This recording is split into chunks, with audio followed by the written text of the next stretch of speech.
पिछले दिनों में मैं उत्तराखंड में गया था इवेंजलिज्म के लिए, और जब मैं वहां जा रहा था रास्ते में मुझे कुछ लोग मिले।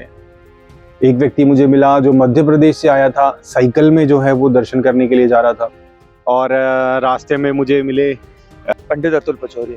पंडित अतुल पचौरी इनका नाम है। और बड़ी इंटरेस्टिंग चीज़ ये कर रहे हैं, ये साइकिल के ऊपर जबलपुर से साइकिल पे आए हैं, केदारनाथ जा रहे हैं, वो साइकिल पे ही हैं। कुछ और भी लोग मिले, वो गुजरात से आए थे, साइकिल में उतनी दूर से इतना लंबा सफर करके साइकिल पे जा रहे हैं दर्शन करने के लिए। एक और लड़का मिला, जवान लड़का, कुछ 20-21 साल का होगा, वो सड़क पे लेट लेट के जा रहा था। आप कहाँ से आ रहे हैं ब्रदर? भाई मैं देहरादून से आ रहा हूँ। अच्छा, देहरादून से यही लेट लेट के दर्शन करने के लिए जा रहा था। मैंने इनसे दोनों से बात करी, वो वीडियो में डाल दूंगा। जब मैंने इनसे बात करी, मैं ये जानना चाहता था, मैंने उनसे ये पूछा कि ये जो आप कर रहे हो, इतना बड़ा काम कर रहे हो, इतनी दूर से साइकिल पे आ रहे हो या लेट लेट के जा रहे हो, ये काम करने के लिए आपको प्रेरणा कहाँ से मिली, आपको ऊर्जा कहाँ से मिली, या कैसे आपको पता लगा आपको ये काम करना है? तो एक ने जो व्यक्ति साइकिल पर आया था, उसने तो ये बोला कि हमें ईश्वर ने बुलाया है, ईश्वर का बुलावा आया है, इसलिए हम जा रहे हैं। बात यह है कि किसी भी ज्योतिर्लिंग या किसी भी देवी देवता के पास आदमी तब तक नहीं जा पाता जब तक उसका बुलावा नहीं आता है। इसलिए केदार से बुलावा आया और हम केदार के पास चले। जो नौजवान लड़का था उसने बोला कि क्योंकि सब करते हैं इसलिए हम करते हैं। मतलब ये जो आप कर रहे हो, ये करने की प्रेरणा कैसे मिली आपको?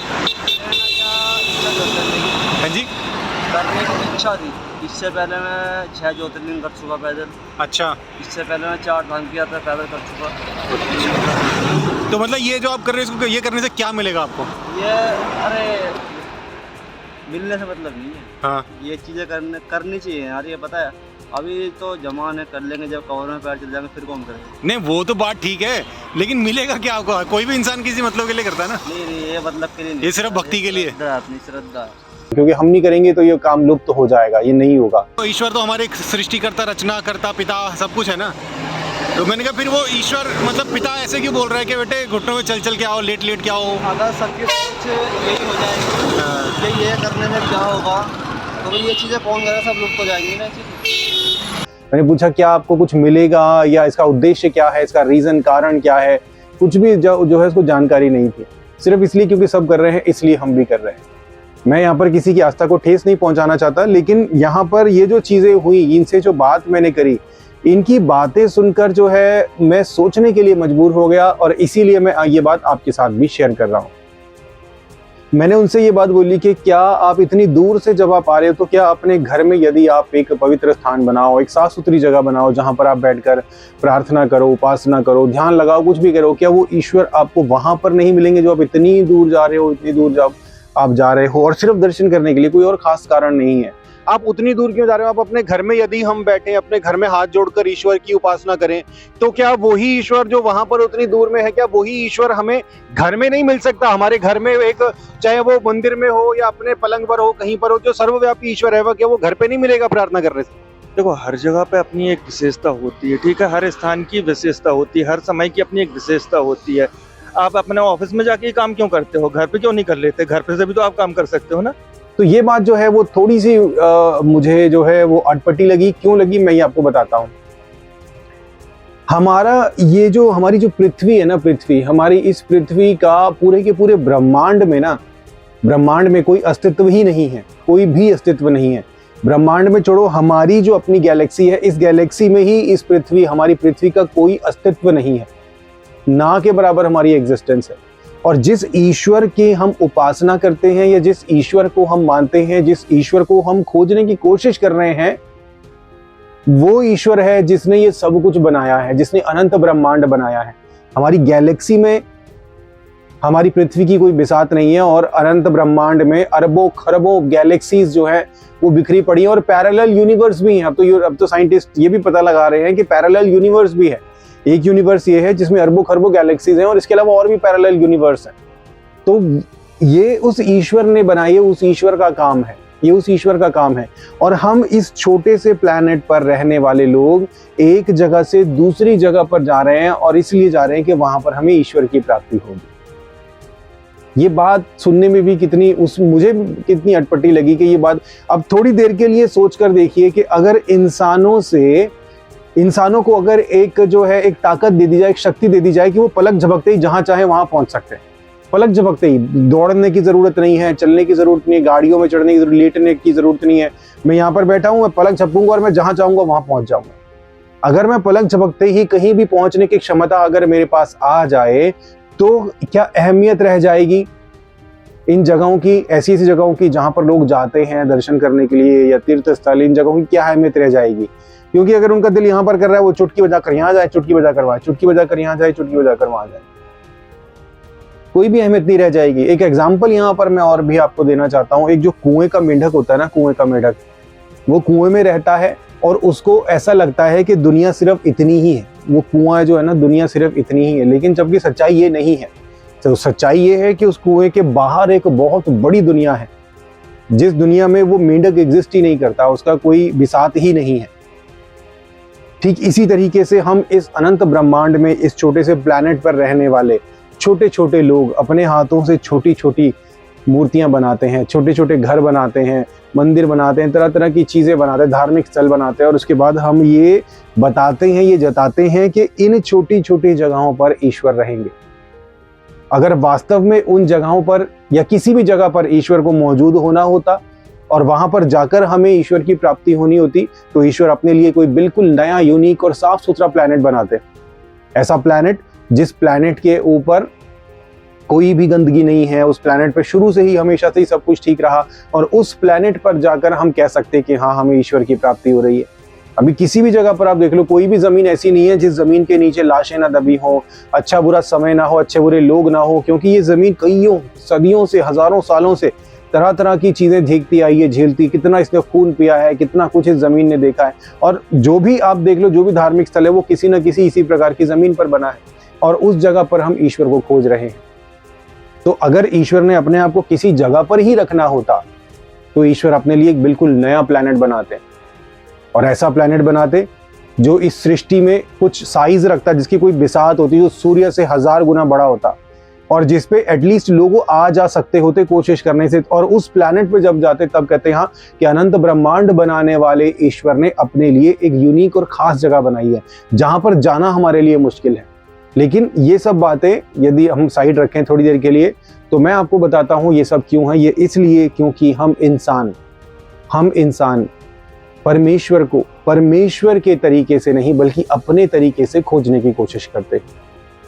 हम बात कर रहे हैं परमेश्वर की, गॉड की बात कर रहे हैं। जब हम गॉड की बात कर रहे हैं तो हम अपने रूल नहीं लगा सकते, हम अपने तौर तरीके नहीं लगा सकते, हमें गॉड के ही तरीके से गॉड को ढूंढना और पाना होगा। अब सवाल ये है कि एक आम इंसान गॉड को कैसे ढूंढ सकता है, वो कैसे गॉड तक पहुंचता है, ईश्वर तक कैसे पहुंच सकता है? इसका जवाब मैं बाइबल से देना चाहता हूं। परमेश्वर का क्रोध तो उन लोगों की सब अभक्ति और अधर्म पर स्वर्ग से प्रकट होता है जो सत्य को अधर्म से दबाए रखते हैं, इसलिए कि परमेश्वर के विषय का ज्ञान उनके मनों में प्रकट है। परमेश्वर के विषय का ज्ञान हर एक इंसान के मन में हमेशा मौजूद है, चाहे वो किसी भी धर्म का हो, किसी भी देश का हो, किसी भी कम्युनिटी का हो, किसी भी संप्रदाय का हो। परमेश्वर के विषय का ज्ञान क्या है? अगर मैं किसी राह चलते हुए बिल्कुल अनजान आदमी से, एक छोटे बच्चे से भी पूछूं कि परमेश्वर कितने हैं, तो वो यही बोलेगा कि परमेश्वर बहुत सारे नहीं है, परमेश्वर एक ही है। अगर मैं ये पूछूं कि क्या जो गॉड है, क्या वो गॉड गलतियां कर सकता है या नहीं कर सकता, तो वो यही बोलेगा, हर कोई यही बोलेगा, गॉड गलतियां नहीं कर सकता है। अगर बोलेंगे कि क्या गॉड पवित्र है या अपवित्र है, क्या गॉड के साथ अपवित्रताई भी रह सकती है या नहीं रह सकती, हर कोई ये बोलेगा गॉड के साथ अपवित्रताई कैसे रह सकती है। We are talking about God, हम ईश्वर के बारे में बात कर रहे हैं। और इस तरीके के बहुत से बेसिक सवाल गॉड के बारे में यदि मैं पूछूं, तो बहुत बेसिक और जो है कॉमन जवाब सब एक ही तरीके के जवाब देंगे। अब बात यह है कि ये वाली बातें, ये वाली चीजें उनके जहन में डाली किसने, कहाँ से आई उनके जहन में ये बात? तो यहाँ पर वचन कहता है इसलिए कि परमेश्वर के विषय का ज्ञान उनके मनों में प्रकट है, हमेशा मौजूद है, क्योंकि परमेश्वर ने उन पर प्रकट किया है। परमेश्वर ने हर एक इंसान को अपने बारे में जो जानकारी है वो हर एक इंसान के हृदय में डाली हुई है। कैसे? उसके अनदेखे गुण अर्थात उसकी सनातन सामर्थ्य और परमेश्वरत्व जगत की सृष्टि के समय से उसके कामों के द्वारा देखने में आते हैं, उसके कामों के द्वारा देखने में आते हैं। परमेश्वर का आकार कितना बड़ा है या कोई आकार है या नहीं, इसका कैसे आप अंदाजा लगा सकते हैं, कैसे इस बात को समझ सकते हैं? आप परमेश्वर का आकार कैसे समझ सकते हो? परमेश्वर कितना छोटा हो सकते हैं, साइज में कितना छोटा हो सकते हैं, ये आप अपने आप को देख लो। हम इंसान एटम से बने हुए हैं। ये अब कोई भी चीज ले लो, चमड़ी ले लो, बाल ले लो, एक बाल के अंदर जब माइक्रोस्कोप से देखते हो, बाल के अंदर आपको पूरी दुनिया दिखाई देती है। और गहराई में जाते रहो, एटम के लेवल तक वो छोटा हो जाएगा, इतना छोटा कि बहुत ताकतवर माइक्रोस्कोप है, उनसे देखने पर ही नजर आएंगे, अदरवाइज आपको नजर नहीं आएगा। और उसके बाद भी उसके भी अंदर बहुत सारी चीजें हैं जो अभी तक विज्ञान खोज रहा है। तो परमेश्वर कितनी गहराई में, कितने छोटे, कितनी बारीक चीजों में जा सकते हैं, और परमेश्वर कितने विशाल हो सकते हैं साइज में। ये आप अनंत ब्रह्मांड को देख लो, जिसका कोई अंत ही नहीं है, जिसकी हम इंसान कल्पना भी नहीं कर सकते। परमेश्वर का रूप रंग कैसा, परमेश्वर की खूबसूरती कैसी हो सकती है। अब अपने आसपास देखो, फूलों को देखो, तितलियों को देखो, रंगों को देखो, खूबसूरत चीजों को देखो, आपकी आंखों में खूबसूरती नहीं समाएगी। परमेश्वर का तेज कैसा हो सकता है, परमेश्वर की ग्लोरी कैसी हो सकती है। आप खुली आंखों से सूर्य की तरफ नहीं देख सकते, और सूर्य से लाखों करोड़ों गुना बढ़े सूर्य ब्रह्मांड में मौजूद है, और वो उस परमेश्वर ने बनाए हैं। कैसा होगा उसका तेज।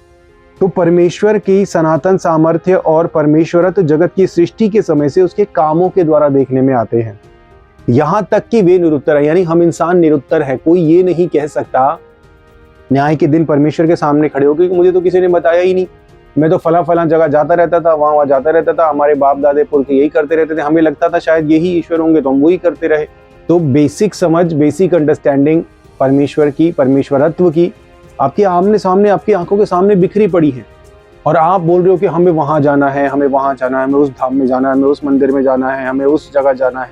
ये इसलिए क्योंकि हम इंसान अपनी इंसानी सीमाओं के अंदर रहकर ईश्वर की कल्पना करते हैं। हम मेहनत नहीं करते, अपने आसपास नहीं देखते, परमेश्वर के कामों को नहीं देखते कि परमेश्वर ने काम कैसे किए, और जिस परमेश्वर के काम ऐसे हैं, जिस गॉड के काम ऐसे हैं, वो खुद कितना महान होगा, वो कितना सामर्थी होगा, वो कितना विशाल होगा, कितना विराट होगा। इस छोटे से प्लैनेट पर, हमारी गैलेक्सी में जिसकी कोई बिसात नहीं है, इस प्लैनेट पे हम इंसान यहाँ पर रहकर अपने हाथों से मूर्तियां बनाते हैं, उनकी नाक बनाते हैं, आंखें बनाते हैं, कान बनाते हैं, सब कुछ जैसा हमें भाता है वैसे बनाते हैं, और एक जगह निर्धारित करते हैं और उस मूर्ति को उठाकर उस जगह पर रख देते हैं और कहते हैं यहीं पर ईश्वर मिलेगा। तो ये हम इंसानों की मूर्खता है, ये हम इंसानों की मूर्खता है। अब सवाल ये है कि जो इंसान इन चीजों में लिप्त है वो परमेश्वर को खोजे कैसे, वो ढूंढे कैसे। बाइबल में लिखा है कि जिसके पास है उसे और दिया जाएगा और उसके पास बहुत हो जाएगा। यानी कि जिसके पास परमेश्वर को खोजने की लालसा है, परमेश्वर को पाने की इच्छा है, भूख प्यास है, और वो खोजेगा भी, प्रयास भी करेगा, तो वो परमेश्वर को पा ही लेगा, क्योंकि परमेश्वर उसको और जानकारी देंगे, क्योंकि उसने परमेश्वर को ढूंढने, परमेश्वर को पाने का प्रयास किया। और आपको पता है वो महान परमेश्वर, वो महान सामर्थी परमेश्वर, उसको ढूंढने का, पाने का तरीका क्या है? उसको पाने का तरीका घुटनों पर चलकर, रेंग कर, साइकिल चलाकर, उड़कर, तैरकर जाना नहीं। उसका तरीका है घुटनों पे आकर, सर झुकाकर अपने आप को इंसान मानना कि हे परमेश्वर, हे परमात्मा, मैं इंसान हूँ और मेरी क्या बिसात है कि मैं आपको ढूंढ सकूं, मेरी क्या बिसात है कि मैं अपने हाथों से आपको बना सकूं। आपने जो इतना अनंत ब्रह्मांड, ये संसार, इतनी खूबसूरती, ये सब कुछ बनाई है, मेरी क्या बिसात है कि मैं आपको ढूंढ सकूं। इसलिए मैं आपके सामने घुटनों पर आया हूँ, मैं आपके सामने हूँ और अपने आप को छोटा करता हूँ, आपके सामने झुक जाता हूँ। हे ईश्वर, हे परमात्मा, जब मैं आपको ढूंढ रहा हूँ, मैं आपको पाना चाहता हूँ। आप जो भी हैं, आप जहाँ भी हैं, खुद को मुझ पर प्रकट करें। आपने मेरे अंदर एक बेसिक जानकारी तो डाली है आपके विषय में, आपके कामों के विषय में। अब उस जानकारी को मैं और भी ज्यादा आपसे पाना चाहता हूँ। मैं ये नहीं कह रहा कि क्रिश्चियनिटी आप जीसस से बोलो या यहोवा परमेश्वर से बोलो। अब हर एक इंसान जो है, जब भी कभी ईश्वर को याद करता है ना, कोई भी धर्म को, वो ऊपर की ओर, उसको पता है कि ईश्वर ऊपर कहीं, तो ऊपर की ओर देखकर आप बोलें कि हे ईश्वर, मैं आपको पाना चाहता हूँ, मैं आपको जानना चाहता हूँ और बेहतर समझना चाहता हूँ। अपने आप को मुझ पर प्रकट करें, मैं आपको खोज रहा हूँ। मैंने भी यही किया था। आपको पता है मेरी खोज बाइबल में जाकर खत्म हुई, क्योंकि बाइबल का परमेश्वर एकमात्र ऐसा परमेश्वर है जिसको इस तरीके से ढूंढा जा सकता है। बाकी सब तरीके की दुनिया भर में जितने ईश्वर हैं उनको आप अपने हाथों से बना सकते हो। वो कैसा बर्ताव करेंगे आप कल्पना कर सकते हो, उनकी कमजोरियां आप बता सकते हो, उनके वीकनेसेस बता सकते हो, उनकी गलतियां आप बता सकते हो। लेकिन बाइबल का जो परमेश्वर है वो एक आइडियल गॉड है, एक गॉड के अंदर जो खूबियां होनी चाहिए वो सब चीजें जो हैं वो बाइबल के परमेश्वर के अंदर है। और फिर भी मैं ये नहीं कह रहा कि आप बाइबल के परमेश्वर के पास रहो, मैं तो ये कह रहा हूँ आप गॉड को पुकारो, गॉड को पुकारो और अपने आप को टाइम देना। ये नहीं कि मैंने पुकारा बस घड़ी देखने जो 10 मिनट हो गए, 5 मिनट हो गए, मुझे पता नहीं चला, नहीं। अपने आप को टाइम देकर चलो। आपको बहुत लंबा टाइम दिया गया है। आपका न्याय आपके पैदा होते ही नहीं हो जाता है, आपका न्याय होता है आपकी पूरी उम्र बीत जाने के बाद, जब आप मृत्यु को हासिल करते हो तब जाकर आपका न्याय होता है। और इस दौरान आपके पास हजारों घंटे और लाखों सेकेंड्स, बहुत सारा टाइम है। और उस टाइम में से थोड़ा सा टाइम निकालकर आपको खोजबीन करनी है। और उस खोजबीन को यदि आप सच्चे दिल से करोगे तो आप परमेश्वर को पा ही लोगे, सच्चे परमेश्वर को पालोगे। तो यहाँ पर क्या लिखा है? इस कारण कि परमेश्वर को जानने पर भी उन्होंने परमेश्वर के योग्य धन्यवाद ना किया। परमेश्वर को जानने पर भी उन्होंने परमेश्वर के योग्य धन्यवाद ना किया। जानते थे वो, उनके अंदर, उनके हृदय में, उनके मन में परमेश्वर ने ये सारी जानकारी डाली थी, लेकिन फिर भी उन्होंने परमेश्वर के योग्य धन्यवाद नहीं किया, जिसके वो काबिल है वैसा बर्ताव परमेश्वर के साथ नहीं किया, परंतु व्यर्थ विचार करने लगे, बजाय परमेश्वर को खोजने पाने के बेकार की बातें सोचने लगे। ठीक है, व्यर्थ विचार करने लगे, यहां तक करने लगे कि उनका निर्बुद्धि मन अंधेरा हो गया। लिखा है जिसके पास है उसे और दिया जाएगा और उसके पास बहुत हो जाएगा, और जिसके पास नहीं है उससे वो भी ले लिया जाएगा जो उसके पास है। यानी कि अगर इंसान व्यर्थ विचार करने लगे, ईश्वर को जो है मिट्टी में, पत्थर में, जानवरों में, इन सब चीजों में ढूंढने लगे, तो उसका मन निर्बुद्धि हो जाएगा, अंधेरा हो जाएगा, और उसके बाद परमेश्वर की उस ओर से उसे कोई प्रकाशन नहीं मिलेगा, क्योंकि उसने अपनी इच्छा, स्वतंत्र इच्छा से परमेश्वर को पाने की इच्छा और लालसा नहीं दिखाई। इसलिए तब परमेश्वर उसके ऊपर कोई प्रकाश नहीं चमकाएंगे, क्योंकि परमेश्वर हमारी मर्जी के विरुद्ध कुछ नहीं करेंगे, क्योंकि परमेश्वर ने हमें स्वतंत्र बनाया है। हम यस भी बोल सकते हैं, नो भी बोल सकते हैं परमेश्वर को। हर एक बात का न्याय होगा, लेकिन तब जब हम परमेश्वर के सामने खड़े होंगे न्याय के दिन, उससे पहले परमेश्वर हमसे कुछ नहीं बोलेंगे। व्यर्थ विचार करने लगे, यहाँ तक कि उनका निर्बुद्धि मन अंधेरा हो गया और वो अपने आप को बुद्धिमान जताकर मूर्ख बन गए। और अब ध्यान से सुनना, अविनाशी परमेश्वर की महिमा को नाशवान मनुष्य, पक्षियों और चौपायों और रेंगने वाले जंतुओं की मूरत की समानता में बदल डाला। बजाय परमेश्वर के कामों को देखकर उन पर विचार करके अचंभित होने के और उस परमेश्वर को ढूंढने के जो ऐसे काम करने में सक्षम और योग्य है, अपने हाथों से ईश्वरों को बनाने लगे। जानवर नजर आया, जानवर को ही ईश्वर, पत्थर नजर आया, पत्थर को ही ईश्वर, कीड़ा नजर आया, कीड़े को ही ईश्वर, सूरज नजर आया, सूरज को ही ईश्वर। हर एक चीज को परमेश्वर की उपासना करने की जगह परमेश्वर की बनाई हुई सृष्टि की उपासना करने लगे। कुएं के मेंढक जो होता है ना, वो कुएं का मेंढक होता है, उसको लगता है कि दुनिया बस इतनी ही है, लेकिन दुनिया इतनी नहीं है, इसके बाहर बहुत बड़ी दुनिया है। इसलिए हमें भी अपने दिमाग को खोलना होगा।